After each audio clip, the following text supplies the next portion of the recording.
That we wanted to try to explain is why we're actually doing this wine business, The Princess and the Bear. It's very hard to try to translate the Languedoc region for American wine lovers because most Americans don't know anything about it. And we didn't know anything about it when we bought our house here in Caronte, right? Correct. So what happened is we discovered what Rosemary George calls the most exciting wine region in the whole of France. And to try to sum it up, the biggest innovators in all of France in winemaking are in the Languedoc. And the reason is that the rules for winemaking here have been relaxed. And so it's attracted some very innovative, creative winemakers from all over the world, including from France. So the wines that they're making are, they don't care. It's not Bordeaux. It's not full of rules and traditions and all kinds of regulations about what one must do. And so it's unleashed the incredible creativity of these winemakers with tons of different grapes, tons of different terroir. It's the original birthplace of sparkling wine. It's the place where Mutage, which is the process that leads to fortified wines, was discovered. And then there are traditional rosés, whites, and reds. And it's just so exciting what's happening here. And we want American wine lovers to know about it. Right? Correct. What do you think, Bear? She's my spokesperson.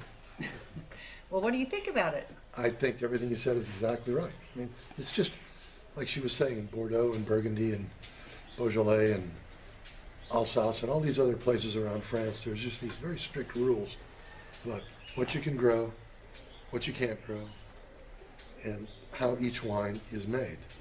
And there's basically there's no rules here. I mean, there are rules. You can have AOP/AOC wines that follow the specific rules, but the IGP wines are just spectacular. And they're the winemaker's ability to blend grapes that you don't typically see blended together creates these spectacular wines.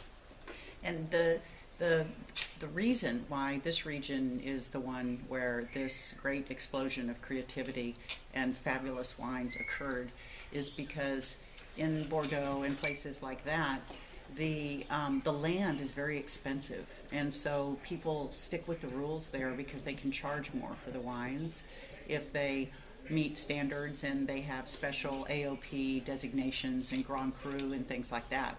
And here in the Languedoc, the vines are very old, but the land's not as expensive, so the winemakers are free to abandon tradition and just create delicious wines, not necessarily Grand Cru or AOP or something that's conforming to traditions. And that's the reason there's so much delicious wine here. And the terroir is absolutely, the way it changes is absolutely crazy. I mean, we were in the car yesterday. We drove 20 minutes from our house, which is in Saint-Chinian, the region of Saint-Chinian, into the Corbière. It's just 20 minutes. And there's all these rock out, I mean, we have flat areas and rolling hills and very few kind of rocky outcroppings. Drive 15 or 20 minutes and there's these huge rock outcroppings, and just the vineyards are set up in little kind of windows of vineyards instead of big swaths of fields. So it's just that variability in the terroir just creates these spectacular opportunities for the winemakers. So that's it.